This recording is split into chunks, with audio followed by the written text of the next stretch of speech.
Every love story has a beginning, and this is ours. This is our story of two strangers who became something more. A story of late night conversation, unplanned dates, and moments that turn into memories. A story of love that grew in the most unexpected way. So today, on this special day, let's go back to where it all began.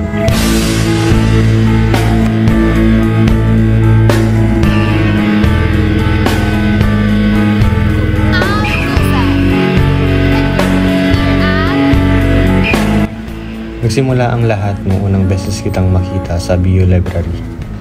Mahimbing na natutulog, simple, maganda, at hindi ko maalis yung tingin ko sa'yo. Dapat nag-code ako pero paano yung sulyap ko sa'yo? Gusto kitang makilala. Gusto kong magkaroon tayo ng koneksyon. Pero, paano? Hinanap ko ang pangalan mo sa logbook. Pinag-aralan ko ang oras kung kailan ka pumasok. Ang daming estudyante, ang daming pangalan. Pero hindi ako sumuko. Isa-isa kong sinuri, hinanap kita sa Facebook. Habang palaging sinisilip kung nandyan ka pa. Hanggang sa nakita ko ang account mo. Naalala ko kung paano kita inad sa Facebook at nag-reply sa story mo. Kunwari, chill lang. Pero ang totoo, gusto ko lang talagang mapapansin sa'yo. At doon nagsimula ang lahat. Mula sa simpleng chat, hanggang sa naglakas loob na akong yayain kang lumabas pagkatapos ng klase mo. Sa harap ng simbahan, doon tayo unang nagkita. May dalang isaw, pinili kong dalhin kasi iniisip ko kung ano ang swak na oras o labas mo. Hindi ko alam kung mauulit pa yun. Kasi pag nakita mo na ako in person, hindi mo na ako magustuhan. Yun ang naisip ko. Tahimik pa kasi ako noon, pero hindi mo ako iniwan. Lumipas ang mga araw, mas naging madalas na tayong lumalabas. Sa ligaw, kumakain, nagkukwentuhan sa park pagkatapos kumain. Mas nakilala pa natin ang isa't isa. Mga paborito natin, mga pinagdaanan, kwento ng buhay natin. Habang tumatagal, mas nagiging komportable tayo sa isa't isa. Hanggang sa umabot tayo ng isang buwan, isang bagay na hindi ko inaasahan. Akala ko kasi, hindi mo ako magugustuhan. Tapos, dumating yung biglaang trip natin sa Mayoni Skyline. Doon ko naisip na pagkakataon ko na para ligawan ka. Hindi madali, pero ang mahalaga, pumayag ka. Pasado. At doon ko na-realize matagal akong nanalangin na bigyan ako ng isang taong magpaparamdam ulit sa akin ng pagmamahal. At ikaw pala yun. Simula noon, halos linggo-linggo na tayong magkasama. Sa Kawakawa, sa park, minsan sa Legazpi or sa Ginobatan. Natutunan kong ayaw mong pang umuwi kapag hapon, kaya sinasamahan kita hanggang kaya ko. Lumipas ang mga buwan, mas naging malapit tayo sa isa't isa. Hanggang sa dumating ang araw na kailangan mong magbakasyon sa Bulacan. At doon ko unang naranasan yung pagmatinding pagkalungkot dahil sobrang miss na kita. Pero kahit na magkalayo tayo, hindi nagbago ang nararamdaman ko.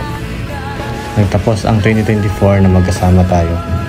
At ngayon, 117 araw na simula nung niligawan kita. Patuloy pa rin kitang pinipili araw-araw.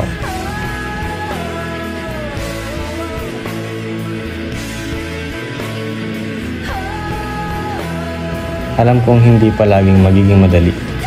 Pero pangako, kapag may pagsubok, pipiliin nating ayusin at hindi basta sumuko. Deserve mo ng lahat ng magandang bagay sa mundo. See you later, my Clarice. Sana ma-enjoy mo tong araw na to, gaya ng pag-i-enjoy ko sa pagmamahal ko sa'yo. Happy Valentine's Day.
Wait lang, kunin mo yung sa ano.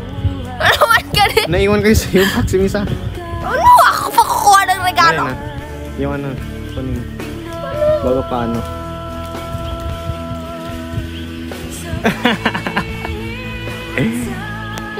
Happy Valentine's po. Ano nasa loob ba? Flowers. Uy! Uy! This is just the beginning, my Clarice. There is still so much ahead of us. More dates, more surprises, more katatawanan, and more love. No matter what comes our way, I promise to always be here, to choose you and to love you. Happy Valentine's Day. You are my greatest blessing, my happiness, and my everything.